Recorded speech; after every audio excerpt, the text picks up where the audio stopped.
Aujourd'hui, beaucoup de gens sont musulmans parce que le père a été musulman, lui il est musulman. Pourquoi? Parce que le père, du père, ainsi de suite.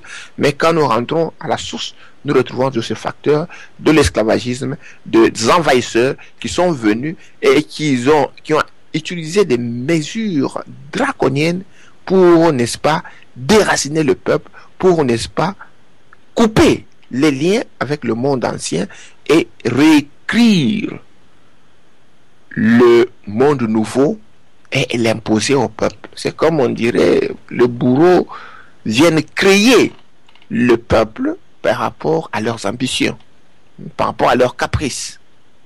Donc aujourd'hui, Kachopa se retrouve dans ce pot, je suis en train de chercher le mot, dans ce pot de méli-mélo où il y a un peu de la chrétienté, il y a de l'islam, et avec l'arrivée de la Chine, nous voyons la montée du bouddhisme, de l'hindouisme, et tout sauf la pensée originale de Kachopa. Et pour ceux qui viennent qui cherchent à défendre Kachopa, nous voyons toujours qu'ils tombent facilement dans le piège, n'est-ce pas, des colons. Ils se justifient par rapport à la thèse de leur bourreau. Vous allez voir beaucoup comme au centre de Kachopa, beaucoup de gourous qui ont surgi. Quand ils parlent de la reconnexion, du renouveau, c'est toujours par rapport, en justification avec la Bible, en justification avec le Coran. La Bible a dit ceci, et comme la Bible a dit ceci, nous aussi nous sommes partis, nous avons une prophétie dans la Bible, nous aussi. Donc tout se justifie, alors que nous savons que, comme je l'ai dit au départ, la spiritualité c'est un mode de vie. C'est un état qui permet à un peuple de se reconnecter avec ce qu'il y a de plus sacré. D'abord de se comprendre son monde, et se connecter avec ce qu'il y a de plus sacré en soi. Mais je voudrais d'abord rassurer toutes nos auditrices et tous nos auditeurs. En ce moment où je m'exprime, je ne m'élève pas contre les religions. Je vais présenter d'abord un tableau des religions connues de tous. Je pense que vous les aviez énumérées en Afrique. Ces religions sont peut-être mieux et bon pour leur peuple d'origine et chez eux. Mais je vais présenter ces tableaux de ces religions vues, disons, à Kachopia, qui est la terre qui est la nôtre, et le patrimoine auquel nous devons strictement et jalousement veiller. D'un autre côté, je ne voudrais pas que certains d'entre eux prennent à mal les interprétations qui seront faites, parce que, comme vous l'aviez dit, quand on aborde des questions de spiritualité, il faudrait vraiment beaucoup de rigueur, sortir des sentiments et essayer d'éviter tout ce qui a comme piège par rapport, je disais tout à l'heure, que ceux qui sont dans la foi, ceux qui sont dans la croyance et dans des convictions de certaines religions, qui comprennent que c'est un travail spirituel que nous sommes en train de faire. Et un travail spirituel oblige la personne de se dépouiller de tout et d'aller fondamentalement dans le sens de ce qu'on appelle la spiritualité. Donc, sur ce point-là, je pense qu'il est nettement nécessaire en ce moment que je puisse exprimer l'analyse que j'ai voulu commencer tout à l'heure par rapport aux 5, ou je dirais aux 4 ou aux 5 religions que notre continent ou la terre des Kachopia, ces religions aujourd'hui ont été élues domicile dans notre continent, et nous sommes dans l'obligation de faire d'abord un tableau par rapport à ça. Commençons d'abord par celle qui est la plus, je dirais la plus encore acceptable à quelques corrections près. Le bouddhisme, à la différence d'autres religions, le bouddhisme n'est pas une religion qui prône notamment l'être suprême de la création. C'est-à-dire que c'est une philosophie spirituelle qui aborde une partie de la spiritualité qui pouvait être, ou qui serait la spiritualité convenable et acceptable pour l'Afrique, à savoir la place de la personne humaine ou de l'être dans la création. C'est ça l'un des fondements par excellence du bouddhisme. Mais je disais à la nuance près, parce que c'est au niveau du Dalai Lama, c'est-à-dire de l'être suprême atteint et accompli par rapport aux dimensions ou à la vibration du karma mise en place, qu'on appelle maintenant la sagesse. Or, dans la conception qui est la nôtre, quand j'aurai expliqué la dimension maintenant spirituelle qui est la nôtre, on aura compris que la sagesse est une partie intégrante ou une forme d'existence, de patrimoine que la personne humaine doit intégrer dans la spiritualité qui est la nôtre, parce que c'est un pilier qui nous aide à faire face à nos responsabilités vis-à-vis de la société. Donc c'est la différence près, parce que atteindre ces niveaux de la sagesse dans le bouddhisme, c'est aller quasiment au niveau du Dalai Lama, c'est-à-dire de devenir maintenant le maître ou le guide de tous ceux qui viennent adhérer dans cette spiritualité. En ce qui concerne l'hindouisme devient quasiment une spiritualité ou une religion, je dirais, dogmatique, dans la mesure où cette religion est dispensée et divisée avec plusieurs divinités auxquelles on doit rendre culte, lesquelles il faut parfois implorer le pardon, lesquelles il faut parfois offrir, comme je dirais, des offrandes, ainsi de suite. Ça fait que cette religion, ou cette qui était autrefois une spiritualité d'une essence pure, mais malheureusement avec tout ce que la planète aura connu, elle a perdu un peu l'éligibilité pour être une religion assise dans Kachopia ou qui peut demain prendre place chez nous. Remontons la spiritualité ou la religion judaïque. La religion judaïque, de par son essence, de par sa conception, de par sa définition, est une religion qui doit être nettement exclue dans l'âme, l'esprit, le corps, dans l'existence de toute personne humaine sortie de Kachopia, mais aussi de l'espace de notre continent. Pourquoi? La religion judaïque, d'abord, est une religion d'élection. La religion d'élection est une religion qui fait la différence entre les êtres et les personnes humaines. C'est une religion qui établit les classifications, la nature de la supériorité et de l'infériorité, parce que c'est une religion d'élection. La deuxième difficulté de la religion judaïque, c'est une religion de dépossédés, ou si j'ose dire de domination, de suprématie. C'est qu'il a joint un peu avec la religion islamique, qui est une religion qui ne demande pas à l'être de faire l'effort, à la différence peut-être du bouddhisme, qui demande à l'être de faire un petit effort pour atteindre certaines dimensions de par lui et de par sa personne.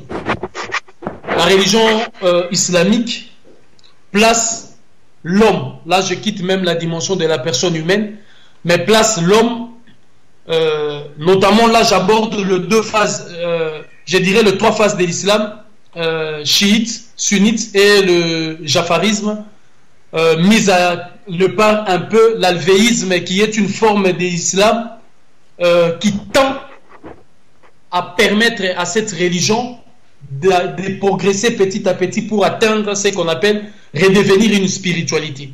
Mais la dimension, le blocage se situera au niveau, même dans l'alvéisme, au niveau de la prophétie. C'est-à-dire que le saint prophète Mohammed, que la paix du Très-Haut soit sur lui, restera comme la figure emblématique ou l'essence même de l'existence de cette spiritualité. La deuxième difficulté de cette religion est que le Coran est l'expression par excellence de la connaissance et de la lecture de la compréhension du monde par les divins pour les hommes. C'est-à-dire que c'est par le Coran qu'on doit régir ses activités quotidiennes. C'est par le Coran qu'on doit organiser sa société. C'est par et sur le Coran qu'on doit certifier la véracité de ses propos. Or, dans l'immensité de la création, le Coran n'est qu'une phase et une partie de la connaissance. Parce que si je feuillette le page du Coran de la première page jusqu'à la dernière, il n'y a nulle part où le Coran nous explique la dimension invisible, visible, sociétale, économique de la créature qu'on appelle l'Okapi. Donc il y a une forme de limite. Et ce qui fait que cette religion non plus ne peut prendre place dans notre cher, beau et grand continent. Parlons du christianisme. Le christianisme est une religion, je dirais, en matière de spiritualité. C'est une religion qui tend directement vers une forme de crime spirituel. Parce que c'est une religion qui anéantit et qui met la personne humaine ou l'homme dans l'inaptitude spirituelle. Le christianisme empêche l'homme de développer en lui l'essence de la dimension spirituelle pour intégrer la création. C'est-à-dire que tout a été fait. Elle rend la personne déjà impuissante, elle rend la personne irresponsable de tous ses actes, elle rend la personne inapte, comme je disais, et incapable dans l'action et d'agir. Elle se situe dans une dimension où l'on peut même commettre autant de crimes que l'on veut, mais la miséricorde du Tout-Puissant peut effacer tout ce péché en un jour. C'est qui ouvre la porte à une forme de déstabilisation dans la création que personne ne peut résoudre. Parce que si ce n'est que demander pardon pour être réaccepté dans la société, dans la communauté des chrétiens, mais comment pourrez-vous effacer le mal que vous aviez fait à la création ou la déstabilisation que vous aviez causée dans tous les éléments de la nature en commettant un crime irréparable? Vous voyez que c'est une religion qui, en un mot, place l'homme dans l'inaptitude spirituelle. Donc, ces religions que je viens de numérer sont dans la difficulté possible de lire domicile chez nous. Mais la sincérité et la rigueur spirituelle doivent m'obliger de rentrer maintenant dans Kachopia pour voir certaines formes de religion ou certaines vitrines spirituelles qui aujourd'hui continuent de faire défaut aussi à la personne humaine d'atteindre sa véritable nature et sa véritable dimension spirituelle. Je citerai nommément le kimbanguisme, même j'adhérerai dans le kimbanguisme, le bienheureux révélé Simon Kimbangu, que la paix et la bénédiction de Batata Nzambian Pongutulendo soient sur lui. En son temps, lorsqu'il est arrivé, la spiritualité de nos ancêtres était l'une des portes par excellence pour se reconnecter et se refaire une santé véritable en tant que personne humaine dans le respect de son identité. Mais l'orientation de cette spiritualité a posé problème et c'est ce qui pose problème jusqu'aujourd'hui. C'est-à-dire qu'à son temps, il a fallu utiliser la spiritualité africaine de nos ancêtres comme vecteur de résistance. Non seulement vecteur de résistance, mais aussi comme élément de renaissance, de supériorité de la race noire. Il y a une phrase courte que je retiens dans son message qui disait « Le blanc deviendra le noir deviendra le blanc ». C'est-à-dire qu'une spiritualité qui reste encore enfermée dans la dimension raciale, c'est encore sur ces points-là, nous devons accepter que le bouddhisme a marqué un point supérieur parce que c'est une spiritualité qui est dénudée de la conception de race. Donc, le kimbanguisme a porté encore un coup véritable à la renaissance, j'ai dit bien spirituelle, de la personne humaine sortie d'Afrique, car tous les ressortissants de Kachopia, toutes les personnes humaines sorties de Kachopia et tout Kachopia retient aujourd'hui une part essentielle qui fait même l'existence du message du bienheureux Kimbangu, c'est que sa spiritualité qu'il nous a léguée, cette spiritualité a été aujourd'hui traduite par une spiritualité de la promesse, ce qui lui fait indubitablement rentrer dans la lignée des spiritualités abrahamiques qui sont des spiritualités de promesse. La première religion abrahamique, je dirais le judaïsme, la première religion abrahamique, le judaïsme, annonce la venue du Machias ou du Messie. La deuxième religion, le christianisme, annonce la seconde venue du Christ qui sera précédée par Élie, dont que la paix soit sur lui, notre confrère ou messager Marion William Branham s'est défini comme étant l'Élie qui devait revenir.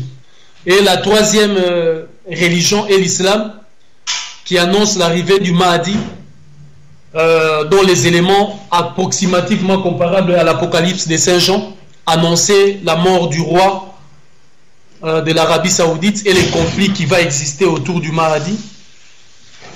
Le conflit qui va exister pour sa succession, et c'est en ce moment-là que viendra la renaissance ou la venue du Mahdi.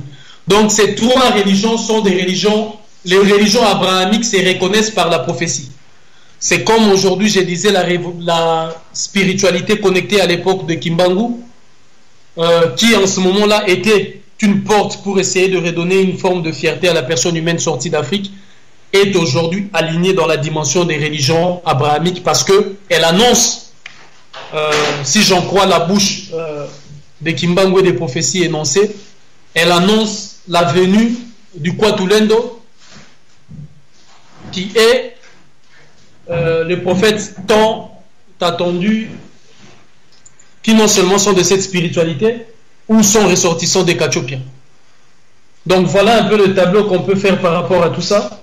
Donc ces religions sont aujourd'hui connectées ou deviennent de religions abrahamiques, les religions de la prophétie.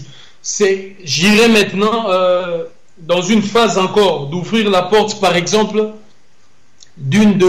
qui est encore la spiritualité, le vaudou, mais qui, comme on le dit, un couteau qui a servi non pas à couper les oignons, mais à couper les oignons et aussi à poignarder, devient un couteau qu'on doit mettre de côté. C'est-à-dire que malheureusement, avec le coup de la force de l'adversaire, le vaudou a perdu de son essence spirituelle et est devenu l'instrument de la résistance aussi, mais aussi même parfois du crime ou du combat pour essayer de permettre à la personne humaine sortie d'Afrique de redevenir ce qu'il était. Et malheureusement, elle a encore sombré dans la dimension prophétique ou dans la dimension comparable à l'hindouisme dogmatique, c'est-à-dire où il faut de culte, il faut rendre de culte à certaines divinités à qui il faut offrir, comme je disais, des offrandes, de sacrifices et consorts. Donc, dans cette dimension, la porte du vaudou ira au Kandombe, au Kumina, qui sont des miroirs, qui peuvent être encore des éléments qui peuvent nous permettre d'avoir une idée sur ce qu'a été la spiritualité de nos ancêtres, mais qui, je dirais, et j'aurais à l'assumer, que ce ne sont plus de spiritualité au vrai sens du terme, et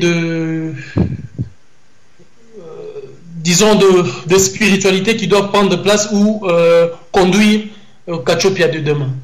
Donc voilà un peu ce que je peux dire en matière de tableau.